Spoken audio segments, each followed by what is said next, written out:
देशामध्ये पैशाचं जे काही प्रचंड स्तोम वाढलेला आहे, मला भीती वाटते पुढे काही काळामध्ये अडाणी आणि अंबानी काही त्यांचे स्वतःचेच खासदार म्हणजे निवडून आले सहज खासदार विकत घेऊन तेच पंतप्रधान वगैरे होऊ नये ही मी अपेक्षा करतो. हा?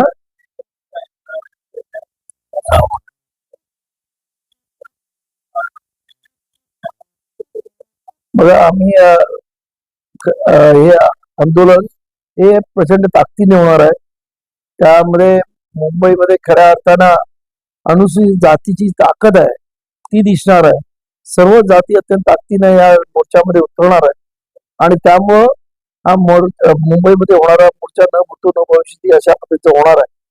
तेव्हा या मोर्चाला बघून तरी सरकार जी काही दादागिरी करण्याचा आणि जबरदस्तीने उपवर्ग करण्याचा प्रयत्न करतोय तो हाणून पाडण्याचा आता प्रयत्न आहे.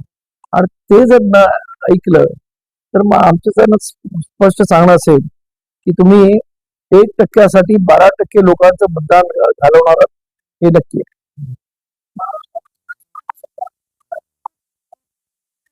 म्हणजे शेतकऱ्यांच्या प्रश्नावरती तर या म्हणजे देशामध्ये शेतकऱ्यांना जी काही म्हणजे वाली राहिला आहे असं मला वाटत नाही. कारण आपण पाहिलं की मध्यंतरी आपल्या राजधानीच्या याच्यावरती ज्या पद्धतीने शेतकऱ्यांवरती अन्याय अत्याचार झाले ते बघितल्यानंतर आज शेतकऱ्याला कोणी वाली असं म्हटलं तर ते योग्य ठरणार नाही. कारण म्हणजे शेतकऱ्यांची जी चळवळ मध्यंतरीच्या काळामध्ये जी निर्माण झाली होती परत एकदा ती निर्माण झाली तरच खऱ्या अर्थाने शेतकऱ्यांच्या प्रश्नाला वाचा फुटेल. नाही तर आपण पाहिलं असेल की आत्ताच कांदा एवढा मोठ्या पद्धतीने एक्सपोर्ट झाला पण त्या कांदा नावाला एक्सपोर्ट झाला पण तो गेलाच नाही परदेशी आणि त्यामुळे तो कांदा अख्खा मुंबईमधल्या बंदरांवरती तो सडक पडलेला आहे अशी परिस्थिती आहे. यामुळे प्रचंड मोठं शेतकऱ्याचं नुकसान होत आहे, सर्वांचं नुकसान होतं. आमचा शेतकरी बांधव एवढे म्हणजे रक्ताचं पाणी करून शेती पिकवतं. खरं म्हणजे पाणी नसताना काय काय प्रकार करून तो शेती करतो आणि त्याचा भाव मिळत नाही. त्याचे शेतीमाल कवडी मोलाने घेतला जातो. हे कुठेतरी थांबलं पाहिजे आणि सरकारने एक वेगळं धोरण प्रत्येक पिकासाठी केलं पाहिजे की हे भाव इथे असतील, हे भाव इथे या त्यात असतील आणि कुठचं धान्य कुठच्या विभागातून घ्यावं. खरं म्हणजे बाबासाहेब आंबेडकरांची संकल्पना होती शेतीविषयी की शेतीचं सहकार झालं पाहिजे की म्हणजे गावागावामध्ये एका गावामध्ये पूर्ण कांदा पीक घ्या, दुसऱ्या गावामध्ये पूर्ण ऊस पीक घ्या, तिसऱ्या गावामध्ये अजून काही घ्या, जेणेकरून सरकारने त्याचं धोरण ठरवली आणि त्या पद्धतीने पीक नियोजन केलं.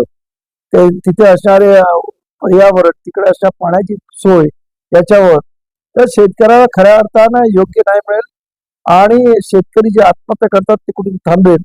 पण सरकार शेतकऱ्यांच्या प्रश्नावरती फारसं लक्ष देण्यास तयार नाही अशी परिस्थिती.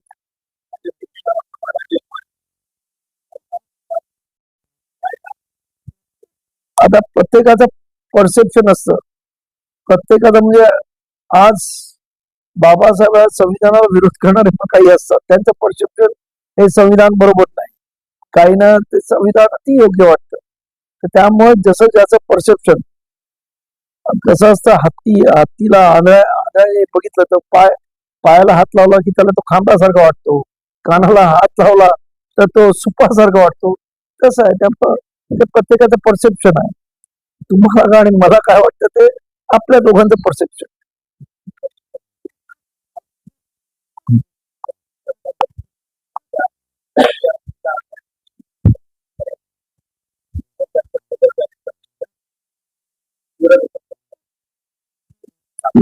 शक्तीपीठ महामार्गाला विरोध करण्याचा कारण ऑलरेडी एक समृद्धी महामार्ग असताना शक्तीपीठ महामार्ग करण्याचा एकच आहे की आपण पाहिलं की त्या संपूर्ण गडचिरोली चंद्रपूर या ठिकाणी पूर्वी नक्षलवादी मुवमेंट होती, त्यामुळे कोणी जाऊ शकत नव्हतं.